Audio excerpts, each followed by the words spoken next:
Now, if I could choose to live the life of anyone, who would it be? I know! A nerd! Obviously! Welcome back to Let's Play Eastern Mine, The Lost Souls of Tong Nou. This time we'll be taking on the role of Tou. According to his book page, his fetish is mechanical apparatus. And apparently that hole in his body is for the sake of being aerodynamic, although I don't understand how that's actually supposed to work physically. And this life introduces us to a minor new gameplay mechanic of sorts. Some of the characters are born with items that only they can use. And for some reason, much like during the opening, you have to click them to pick them up. I think it's some kind of weird blind spot of the engine where they can't give you items during cutscenes for one reason or the other.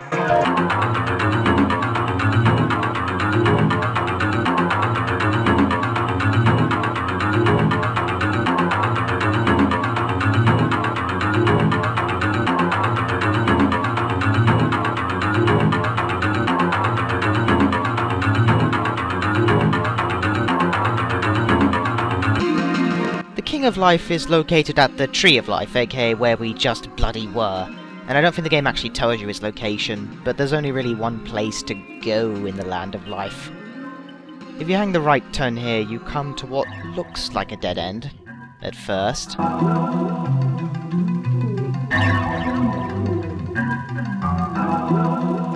At this point I should point out we cannot turn or run away or do anything, so if we don't have the proper puzzle item, and we don't, we die! Again. And no, this did not satisfy our, once again, very short life. So now that we've seen what happens when you don't take the left turn at Albuquerque, we can simply retry Tou's life again for another chance, with no penalty, because you cannot game over in this game at any point. It's a rather refreshing approach to adventure game design, actually. It allows the game to descend into somewhat Sierra-level cruelty, where it just kills you for being naturally curious sometimes, but it never becomes frustrating as a result. You're always very quick to get right back into the action. Right, so let's push on through this area. Except for that one turn to the right which kills you, the Land of Life is basically just a straight line. All crossroads converge eventually at one point. The Forest of Life, which is just ahead. You can see it in the distance. There we go. The Forest of Life is a relatively small maze with exactly 4 dead ends that you can come to. Although annoyingly enough, despite it being small, it's also... everything looks identical in it, so it's very easy to get lost. Oh Christ, it's you again.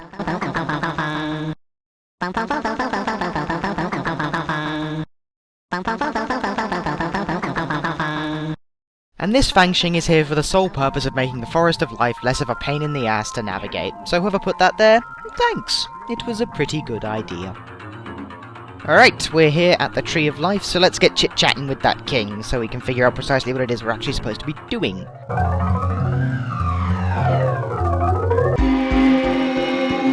Random note about the King of Life, that is a bird on his head. It exists to peck away bugs and the like because he's not very fond of them.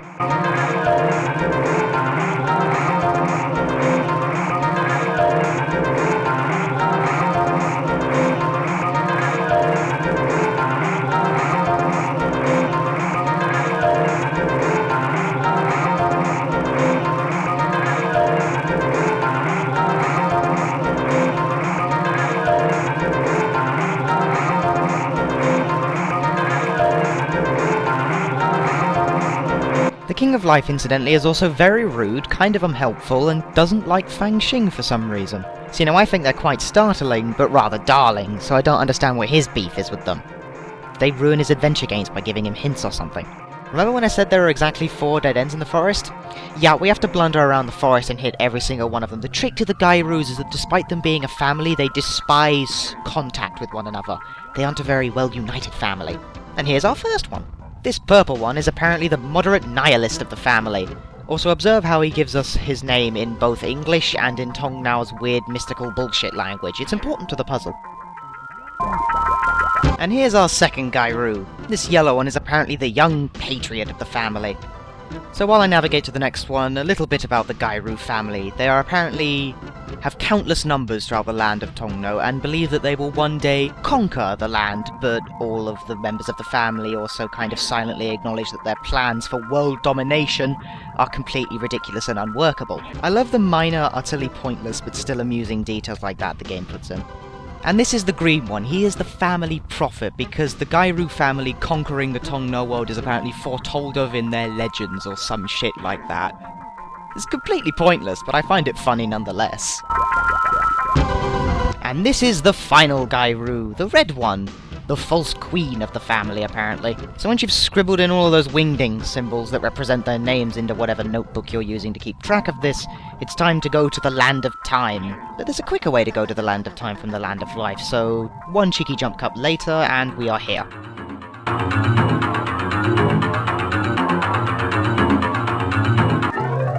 Okay, so here's how this works. The area in the Tree of Life seems to exist in non-Euclidean space, so whenever you turn away, different faces will appear in the tree here. So you can see we had the King of Dreaming there that takes you to the Land of Dreaming. The King of Desire's face just doesn't seem to work at all, which is kind of bizarre. One more turn away and we have the King of Time, which will take us straight to the Land of Time. Or rather, it takes us here, where we can now choose the correct flame and get into the Land of Time proper. Now, the Land of Time's a bit of a pain to navigate, and I can very succinctly demonstrate why. Turn around here, and suddenly we're at the north of the tower. It wraps around. That is the problem with navigating it. You can do it very quickly if you know about it beforehand, but if you don't, you're going to bumble in here and then get lost very quickly. The Land of Time in of itself is basically a 3x3 grid, and it's not that interesting. We'll explore it later. For now, let's have a look at this guy. Guyu. Guyu is a strangely jovial creature who really likes New Year's Day. Guyu itself apparently means New Year's, and when we click on him, it teleports us straight to the top of the tower. And on the way down, we can get him to teleport us straight down as well. There's not really much to see in the middle, so this is handy. It's just a lot of clicking and making my hands hurt. Computer room, excellent, my natural habitat. So, would you like to know the gimmicks surrounding the Yin and Yang brothers?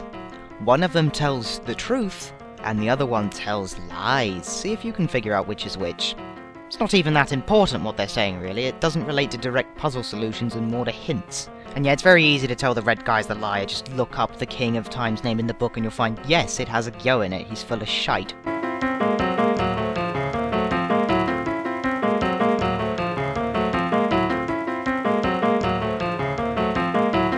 So between the two of them, we know the King of Time's name is Tou Gyou.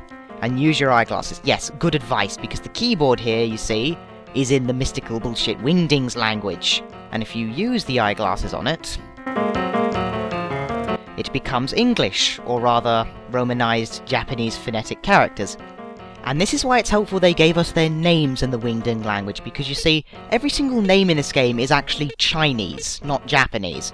And this here mystical bullshit language is a Japanese sort of rough equivalent of a Chinese name, but they have different homophones, so it's spelled slightly differently. But the names they actually give you in English are Romanized Chinese names, so they don't relate to the Japanese way of spelling it at all, so it'll be an absolute nightmare for you to figure out how to translate these Romanized Chinese names into Japanese approximations of the Chinese names when the player cannot be expected to know Japanese at all. This game must have been a complete pain in the arse to localize with that weird Wingdings language thing going on, and I don't even want to know what sort of bullshit the guy who got this localized in the first place even had to peddle to make Sony think that would be a viable business venture. But, you know, I want to shake the hand of the man who managed to tell that great of a lie. Because, predictably, this game sold nothing and went absolutely nowhere in America. It's only recently, now with the advent of the internet and stuff, that this game has even gained a kind of a cult following among weird people like me who happen to like this sort of thing. And we're finally done entering all the characters into the machine.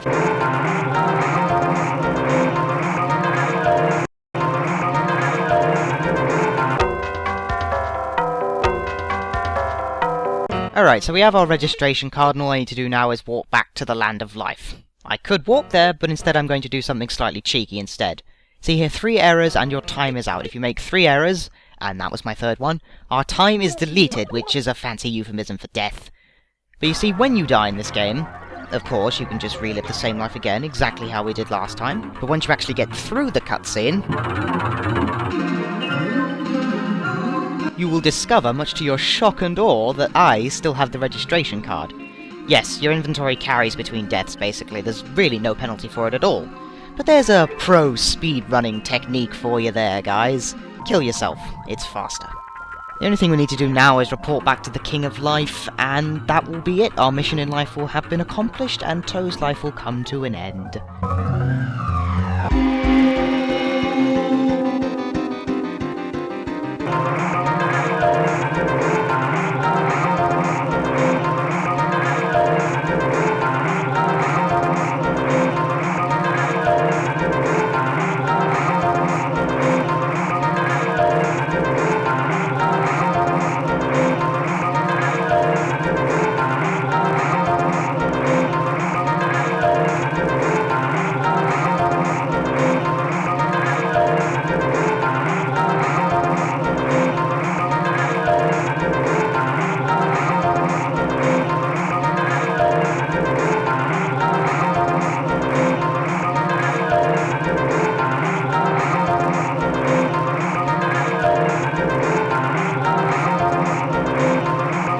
I think Tou's name here means fight, and I'm gonna stop telling you the meanings of these names now because I think outside of the protagonist they have absolutely no significance. Alrighty, so I think we'll live one more life before I call this video complete. Let's do one of those shorter, more comedic cutscene-y ones though. We will be Gyou this time, a character who brings a somewhat literal meaning to the term firebug. And our only goal is the vague instruction to participate in the ritual of time. Although considering the land of time is filled with candles and we are literally on fire, I can probably hazard a guess at what that entails.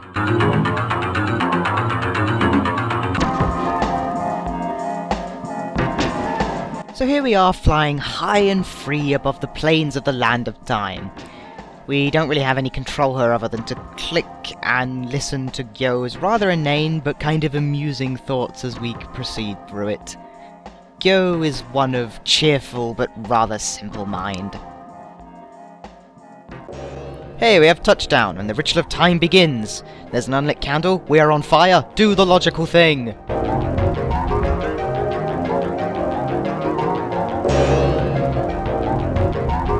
Oh. Well, that's depressing. The point of Gyou's life was for him to die in a fire. I wanted to end this video off on what was supposed to be a light note, but I suppose when you actually think about it, that's kinda depressing. I mean, at least Gyou took his place in the process or whatever, circle of life and all that nonsense. Ah, Savannah. It all works out in the end, I suppose. Thanks for watching this particular episode of Let's Play Eastern Mind. I hope to see you next time where we'll be living more strange lives. Goodbye.